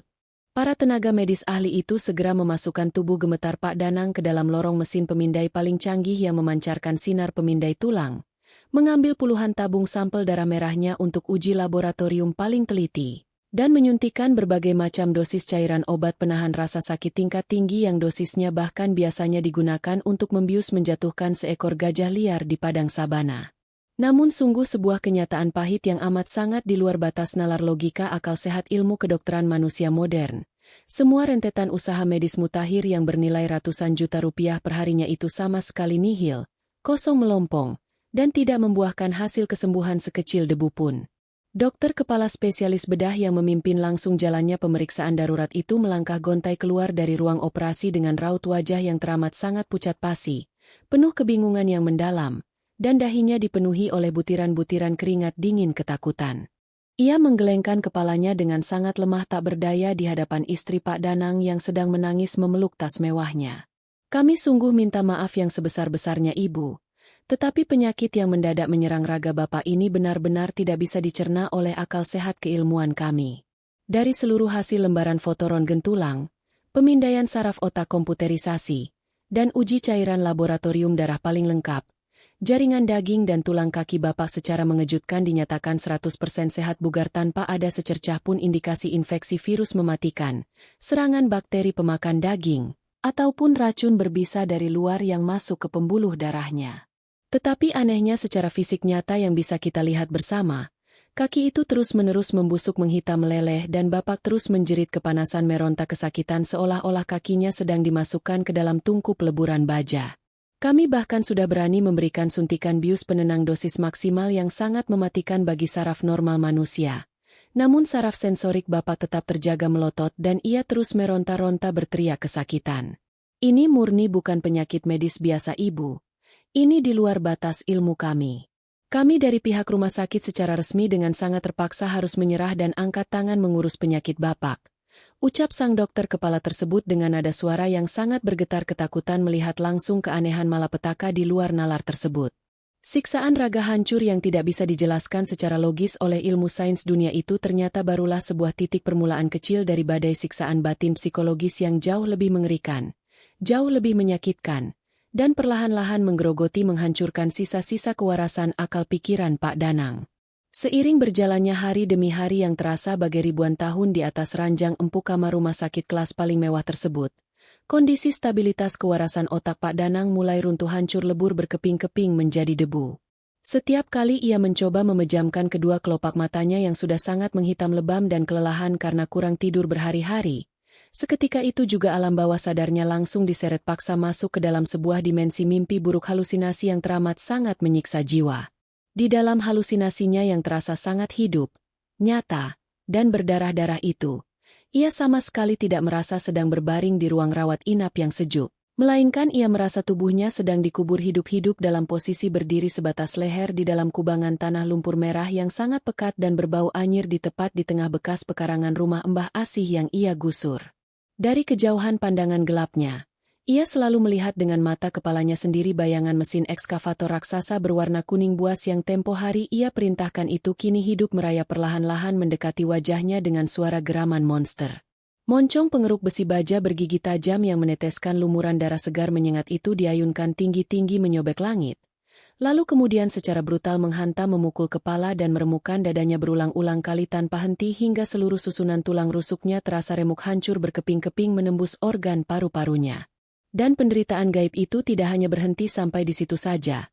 Di setiap hembusan angin dingin dari alat pendingin ruangan kamar rumah sakit yang tanpa sengaja mengenai wajah pucatnya, telinga Pak Danang selalu mendengar sayup-sayup suara rintihan tangisan keputusasaan Mbah Asih yang bergaung-gaung memantul dengan sangat keras di dalam gendang telinganya. Suara parau bergetar milik nenek miskin yang selalu mengucapkan lafaz kebesaran Allah untuk menuntut keadilan pengadilan akhirat itu terus-menerus menyiksa saraf otaknya siang dan malam bagaikan kaset lagu kematian rusak yang diputar paksa dengan volume maksimal tanpa ada tombol untuk mematikannya. Tolong saya. Tolong hentikan raungan mesin besi itu. Tolong singkirkan balok kayu penyangga rumah yang busuk ini dari atas dada saya. Saya tercekik tidak bisa bernapas.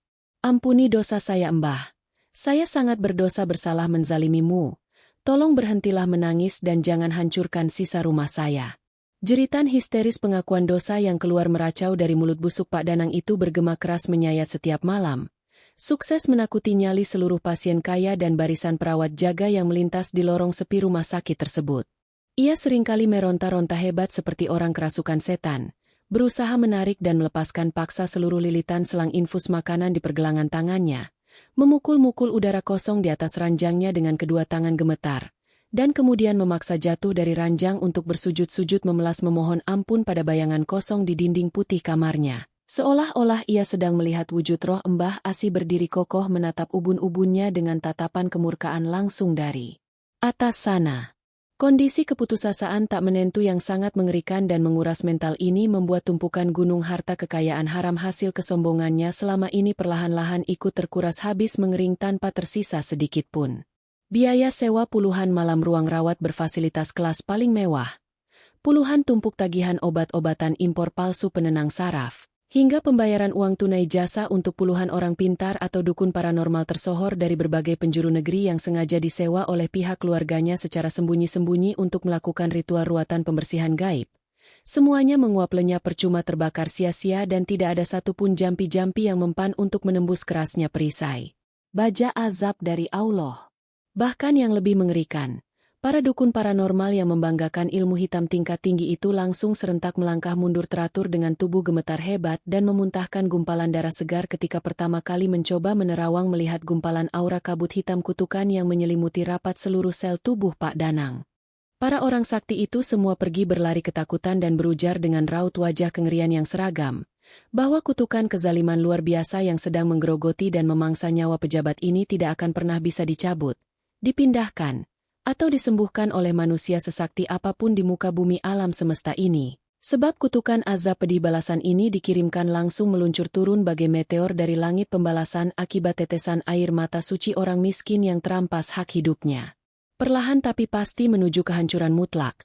Barisan para sahabat pejabat penjilatnya, rekan-rekan bisnis proyek rakusnya, dan rombongan preman-preman suruhan bayarannya yang dulu selalu setia merunduk menjilat tapak kakinya. Kini satu persatu lari tunggang langgang ketakutan menjauh memblokir komunikasi dan menghindarinya bagaikan menghindari penyebaran wabah penyakit menular kusta yang paling mematikan dan menjijikkan di peradaban dunia. Sementara itu, di waktu yang bersamaan dan di tempat yang letaknya sangat jauh terbalik berbanding lurus dengan kemewahan palsu rumah sakit tersebut, yaitu di sebuah ruangan bilik bambu reot yang atapnya selalu bocor meneteskan air embun di kawasan pelosok desa Selo. Sosok tubuh keriput rentan Mbah Asih yang kemarin sempat pingsan sekarat memeluk erat kubangan tanah lumpur mematikan itu ternyata masih diberikan hadiah perpanjangan napas kehidupan dan perlindungan hangat oleh Allah. Pak Budi sang petani miskin dan istri sederhananya itu dengan berani mengambil risiko merawat Mbah Asih dengan penuh curahan air mata dan kasih sayang yang tulus dari lubuk hati terdalam. Mereka bergantian sabar menyuapkan cairan tajin air rebusan beras putih yang hangat ke dalam mulut pucat Mbah Asih, dan rajin menumbuhkan daun-daunan herbal obat liar yang mereka petik susah payah dari pinggiran hutan jurang untuk dijadikan obat kompres alami guna menyembuhkan luka-luka goresan memar di kedua pergelangan lengan keriput wanita tua malang itu. Setelah beberapa hari masa pemulihan kritis berlalu dengan penuh keajaiban, hembusan kabar kelam yang teramat sangat menyedihkan tentang tragedi kekejaman penggusuran paksa beringas yang dilakukan sepihak oleh kepala desa Angku itu mulai perlahan-lahan menyelinap terbang bocor ke telinga beberapa pemuda peduli desa yang kebetulan sedang merantau menimba ilmu kuliah di sebuah kota seberang. Melalui saluran kekuatan solidaritas nurani kemanusiaan yang tergerak kuat, para pemuda-pemudi itu mulai menyuarakan dan menyebarkan kisah kepedihan air mata darah perjuangan Mbah Asih itu, hingga akhirnya mengalir sampai ke telinga-telinga para donatur dermawan berhati malaikat di penjuru luar sana yang siap menyumbangkan hartanya.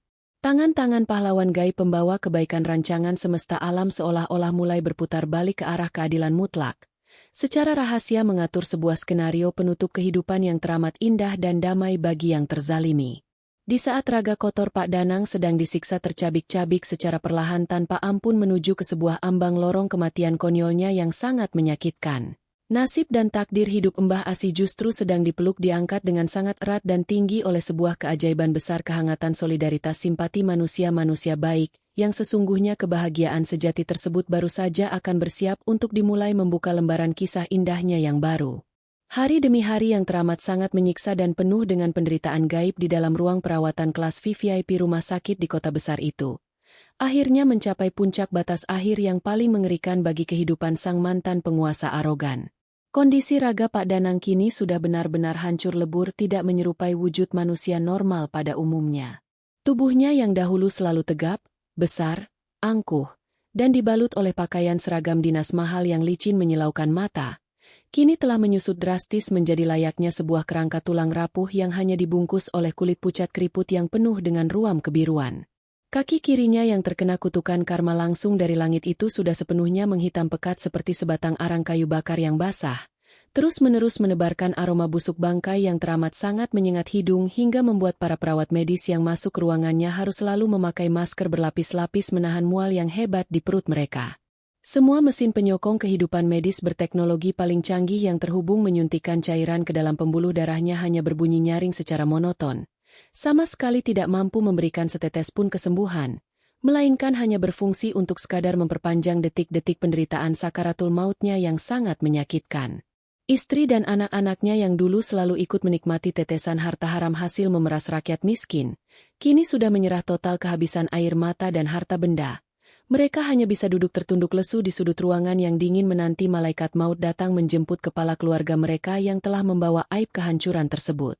Tepat pada malam ketujuh sejak peristiwa penghancuran gubuk reot milik Mbah Asih itu terjadi, sebuah badai hujan angin yang teramat sangat lebat dan mencekam tiba-tiba saja turun mengguyur dengan buas menerjang seluruh sudut kota, seolah-olah alam semesta sedang mempersiapkan sebuah panggung eksekusi penutup yang teramat gelap. Di tengah suara gemuruh guntur petir yang menyambar-nyambar membelah langit malam di luar jendela kaca rumah sakit, kedua mata Pak Danang yang sudah berhari-hari tertutup rapat tenggelam dalam koma kesakitan, mendadak terbuka sangat lebar dan melotot tajam menatap ke arah langit-langit kamar perawatannya. Bola matanya yang dipenuhi urat-urat merah menyala bergerak-gerak liar penuh dengan kengerian dan keputusasaan yang sangat mematikan. Mulutnya yang sudah kaku dan kering pecah-pecah menganga lebar berusaha meraup udara kehidupan. Namun yang keluar dari tenggorokannya hanyalah suara rintihan parau yang berbunyi seperti gemertak patahan ranting kayu kering yang diinjak paksa. Dalam penglihatan alam bawah sadarnya di detik-detik terakhir penjemputan nyawa itu, ruangan rumah sakit yang mewah itu tiba-tiba saja sirna lenyap tak berbekas. Berganti wujud menjadi sebuah hamparan lautan lumpur hitam pekat yang mendidih panas membakar kulit, persis menyerupai tanah pekarangan gubuk Mbah Asih yang ia gusur dan ia hancurkan dengan sangat semena-mena tanpa ampun. Di tengah lautan lumpur yang mendidih membakar sekujur tubuhnya itu, Pak Danang berteriak-teriak sejadi-jadinya meminta tolong, meronta-ronta merangkak bagaikan seekor cacing kepanasan. Namun lumpur hitam itu terus menarik tubuh besarnya perlahan-lahan untuk tenggelam ke dasar jurang penderitaan yang paling dalam. Tiba-tiba saja, dari balik kegelapan kabut asap yang menyelimuti tempat mengerikan itu, muncul sebuah bayangan raksasa mesin ekskavator berwarna kuning yang sangat buas. Moncong pengeruk besinya yang berlumuran karat dan darah terbuka lebar siap menerkam kepalanya. Dan tepat di atas tumpukan puing-puing reruntuhan atap kayu rumah yang ia hancurkan, berdirilah sesosok bayangan putih menyilaukan dari seorang wanita tua renta berbaju kebaya lusuh yang menatapnya dengan tatapan keadilan mutlak. "Ampun. Saya mohon ampun ya Allah," jerit Pak Danang di dunia nyata dengan suara lengkingan terakhir yang teramat sangat menyayat kalbu, membuat seluruh tubuhnya mengejang kaku melengkung ke atas ranjang dengan sangat hebat. Jantungnya berdetak liar untuk terakhir kalinya, memompa sisa darah beracun dosa ke ubun-ubunnya, sebelum akhirnya sebuah tarikan gaib yang teramat sangat menyakitkan merenggut paksa nyawa kotornya keluar dari tenggorokan. Suara mesin monitor pendeteksi detak jantung di ruangan itu langsung berbunyi mendenging panjang tanpa putus, menandakan garis lurus kematian yang tidak bisa ditawar-tawar lagi. Sang penguasa zalim yang selalu membanggakan kekayaan dan tahta jabatannya itu akhirnya menghembuskan napas terakhirnya dalam kondisi tubuh yang sangat hina, hancur, membusuk, dan menanggung beban azab pedih yang tidak akan pernah bisa dihapuskan oleh sejarah dunia. Keesokan paginya, ketika jenazah kaku yang menyebarkan bau tidak sedap itu dibawa pulang kembali menuju ke kawasan lereng Gunung Merbabu di Desa Selo Kabupaten Boyolali Provinsi Jawa Tengah, sebuah pemandangan ironis tingkat tinggi yang sangat menyedihkan langsung menyambut iring-iringan mobil jenazah tersebut. Tidak ada satupun kemeriahan atau penghormatan dari warga desa yang dulu selalu ia paksa untuk tunduk patuh menyembah di bawah kakinya. Jalanan desa yang biasanya ramai seketika berubah menjadi sangat sepi sunyi layaknya desa mati tak berpenghuni.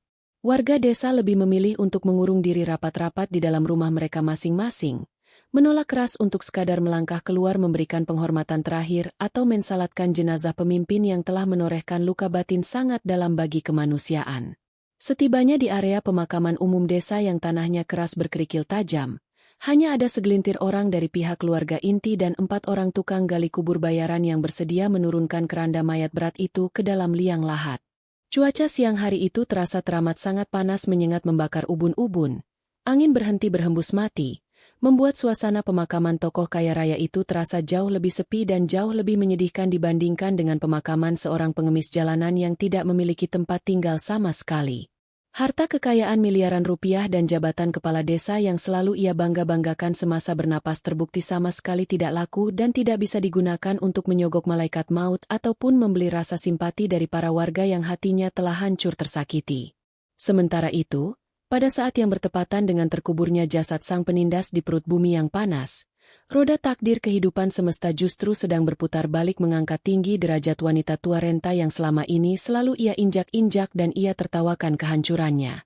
Di sebuah sudut desa lain yang udaranya masih terasa sangat sejuk, bersih, dan dipenuhi rimbunnya pepohonan bambu hijau yang bernyanyi tertiup angin pegunungan Boyolali, sebuah mukjizat kebesaran dari Sang Pencipta baru saja selesai didirikan dengan penuh cinta dan air mata kebahagiaan sejati. Bantuan donasi uang tunai yang mengalir deras bagaikan mata air jernih dari ribuan tangan-tangan donatur dermawan tak dikenal dari seluruh penjuru kota yang mengetahui kisah penderitaan viral Mbah Asih, akhirnya berhasil digunakan dengan sangat amanah oleh para pemuda desa untuk membelikan sebuah petak tanah pekarangan baru yang sangat asri dan bersertifikat sah atas nama pribadi nenek Malang tersebut. Di atas tanah pekarangan berumput hijau jernih itu, kini telah berdiri dengan sangat kokoh sebuah rumah bata permanen berukuran kecil mungil namun teramat sangat layak huni, kuat menahan badai, bersih bercat warna putih terang, dan dihiasi oleh jendela-jendela kaca bening yang membiarkan cahaya hangat matahari pagi masuk menyinari setiap sudut ruangan di dalamnya. Pak Budi sang petani berhati malaikat bersama dengan puluhan pemuda relawan desa bergotong royong bekerja bakti tanpa dibayar sepeser pun menyumbangkan tenaga dan keringat mereka siang malam untuk menyelesaikan pembangunan surga kecil istana baru tersebut sebagai bentuk penebusan dosa masa lalu mereka yang pernah menjadi penonton pengecut. Tepat pada pagi hari yang sangat cerah tanpa ada sekumpulan awan mendung setitik pun di langit biru desa Selo, Mbah Asi melangkah perlahan-lahan dengan sangat hati-hati memasuki halaman rumah barunya. Wajahnya yang keriput penuh garis penderitaan kini tampak jauh lebih segar, bersih bercahaya, dan memancarkan aura ketenangan batin yang teramat sangat damai tidak terlukiskan oleh kata-kata. Tubuh kurus rentanya kini dibalut oleh pakaian gamis baru yang bersih wangi pemberian donatur, menutupi seluruh tubuhnya yang dulu hanya terbalut kain lusuh bertambal benang jahitan. Ketika telapak kakinya melangkah melewati ambang pintu kayu jati rumah yang kuat dan kokoh itu, air mata bening yang hangat perlahan-lahan menetes membasahi kedua pipinya. Namun kali ini bukan lagi air mata darah keputusasaan akibat ditindas mesin ekskavator, melainkan sebuah air mata kebahagiaan suci dan rasa haru biru yang meluap-luap merobek batas dada. Ia langsung bersujud mencium lantai keramik putih rumah barunya yang sangat bersih dan sejuk tersebut dengan tubuh yang bergetar hebat penuh kepasrahan total kepada kehendak Sang Pencipta alam semesta. Alhamdulillah, ya Allah Maha Besar. Puji Mbah Asi dengan suara parau yang bergetar penuh kedamaian yang mendalam. Tidak henti-hentinya ia memanjatkan untayan rasa syukur yang tak terhingga atas seluruh perlindungan dan mukjizat kasih sayang yang menyejukkan sisa umurnya. Hal yang paling ajaib dan luar biasa dari seluruh rangkaian peristiwa berdarah ini adalah, sama sekali tidak ada sebersit pun niat dendam atau rasa benci di dalam relung hati suci Mbah Asi terhadap nasib tragis kematian yang menimpa sang mantan kepala desa yang telah menghancurkan gubuknya. Ia telah melepaskan segalanya, memaafkan seluruh kezaliman dengan dada yang sangat lapang seluas lautan samudra, membuktikan kepada seluruh warga desa bahwa kemiskinan harta benda di dunia ini sama sekali tidak pernah bisa membuat hati nurani seseorang menjadi miskin akan belas kasihan. Mbah Asi kini menghabiskan sisa-sisa hari senja usianya dengan duduk damai di teras rumah barunya, merajut senyuman hangat menyapa tetangga yang lewat, sembari menatap ke arah kemegahan puncak Gunung Merbabu yang berdiri kokoh abadi di kejauhan. Di sisi lain, jauh di bawah sana, tepat di lokasi bekas tanah gubuk reot Mbah Asi yang dahulu diperebutkan dengan sangat tamak dan rakus, proyek pembangunan deretan ruko komersial miliaran rupiah milik mendiang Pak Danang itu kini sepenuhnya terhenti total mangkrak menjadi besi tua berkarat tak terurus. Tanah kutukan yang telah meminum air mata darah orang miskin itu kini dibiarkan terbengkalai begitu saja, ditumbuhi semak belukar berduri liar, dan selalu dihindari oleh setiap warga desa yang melintas karena hawa panas kegelapan yang terus-menerus menyelimuti area bekas kezaliman yang tidak pernah bisa dihapus oleh waktu tersebut.